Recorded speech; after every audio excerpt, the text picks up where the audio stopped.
जब खेल जगत में भारत की पहचान केवल एक दो खेलों के भरोसे टिकी थी, इसका नतीजा ये हुआ कि जो खेल देश के गौरव और पहचान से जुड़े थे उन्हें भी भुला दिया गया। इस वजह से खेलों से जुड़े संसाधन बढ़ाने, स्पोर्ट्स इंफ्रास्ट्रक्चर को आधुनिक बनाने पर जितना ध्यान देना चाहिए था, जितनी प्राथमिकता देनी चाहिए थी, वो एक प्रकार से रुक गया था। इतना ही नहीं, जैसे राजनीति में भाई भतीजावाद घुस गया है, खेल जगत में भी खिलाड़ियों के चयन में पारदर्शिता की कमी भी एक बहुत बड़ा फैक्टर थी। खिलाड़ियों की सारी प्रतिभा परेशानियों से जूझने में ही निकल जाती थी। उस भंवर से निकालकर भारत के युवा आज आसमान छू रहे हैं।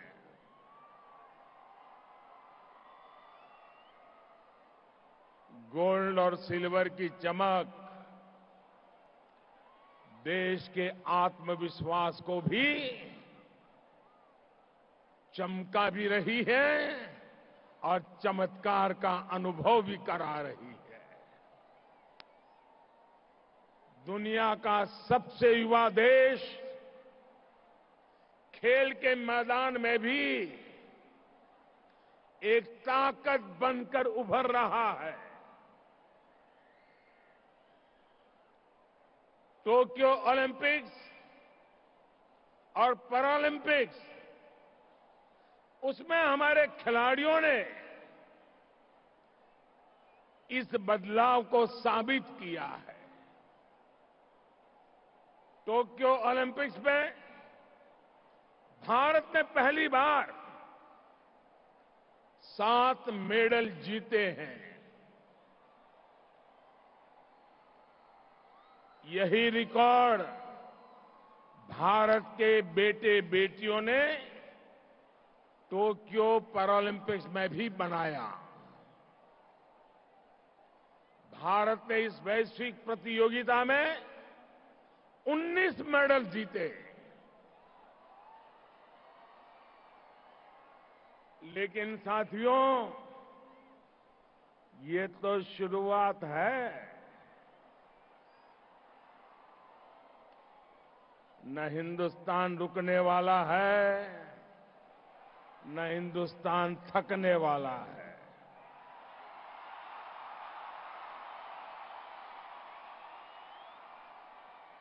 मुझे मेरे देश की युवा शक्ति पर भरोसा है।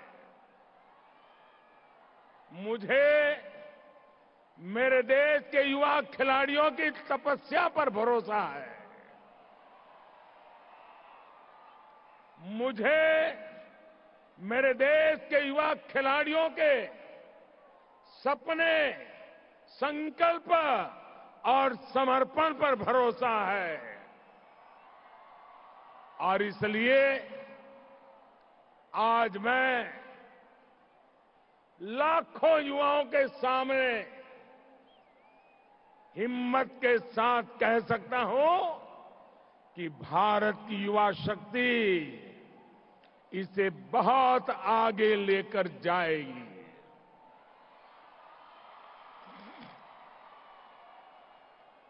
वो दिन दूर नहीं जब हम कई खेलों में कई गोल्ड एक साथ जीतने वाले देशों में हिंदुस्तान का तिरंगा भी लहराता होगा।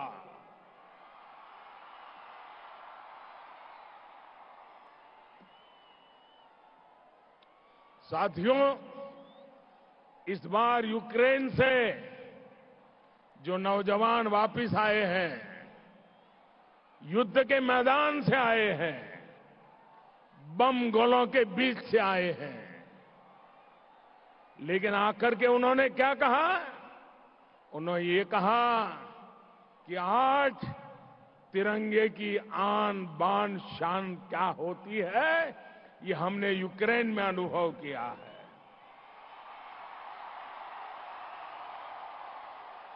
लेकिन साथियों, मैं एक और दृश्य की तरफ आपको ले जाना चाहता हूं। जब हमारे खिलाड़ी मेडल प्राप्त करके पोडियम पर खड़े रहते थे और जब तिरंगा झंडा दिखाई देता था, भारत का राष्ट्रगान होता था, आपने टीवी पे देखा होगा, हमारे खिलाड़ियों की आंखों से हर्ष के, गौरव के आंसू बह रहे थे। ये होती है देशभक्ति। साथियों, भारत जैसे युवा देश को दिशा देने में आप सभी युवाओं की बहुत बड़ी भूमिका है। आने वाले कल को युवा ही गढ़ सकता है, और वही गढ़ सकता है जो उसके लिए संकल्प लेता है और संकल्प के साथ समर्पण से जुट जाता है।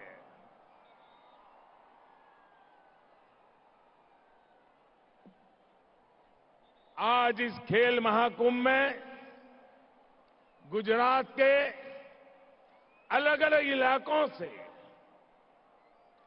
गांव से, शहर से, कस्बों से आप लाखों युवा यहां एक साथ जुड़े हैं।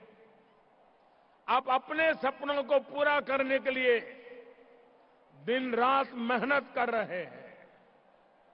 मैं आपके सपनों में आपके क्षेत्र का भविष्य देखता हूं, आपके जिले का भविष्य देखता हूं। मैं आपके सपनों में पूरे गुजरात और देश का भविष्य देखता हूं। और इसलिए आज स्टार्टअप इंडिया से लेकर स्टैंड अप इंडिया तक, मेक इन इंडिया से लेकर आत्मनिर्भर भारत और वोकल फॉर लोकल तक, नए भारत के हर अभियान की जिम्मेदारी भारत के युवाओं ने खुद आगे बढ़कर उठाई है। हमारे युवाओं ने भारत के सामर्थ्य को साबित करके दिखाया है। मेरे नौजवान साथियों, आज सॉफ्टवेयर से लेकर स्पेस पावर तक, डिफेंस से लेकर आर्टिफिशियल इंटेलिजेंस तक, हर फील्ड में भारत का दबदबा है। दुनिया भारत को एक बड़ी शक्ति के रूप में देख रही है। भारत की इस शक्ति को स्पोर्ट्स स्पिरिट, खेलदिली कई गुना बढ़ा सकती है। यही आपकी सफलता का भी मंत्र है। और इसलिए मैं हमेशा कहता हूं, जो खेले वो ही खिले। मेरी आप सब युवाओं के लिए भी सलाह है, सफलता के लिए कभी कोई शॉर्टकट मत खोजिएगा। आपने रेलवे प्लेटफॉर्म पर देखा होगा, कुछ लोग ब्रिज पर से जाने के बजाय पटरी क्रॉस करके जाते हैं। तो वहां रेलवे वालों ने लिखा होता है, short come will cut you short.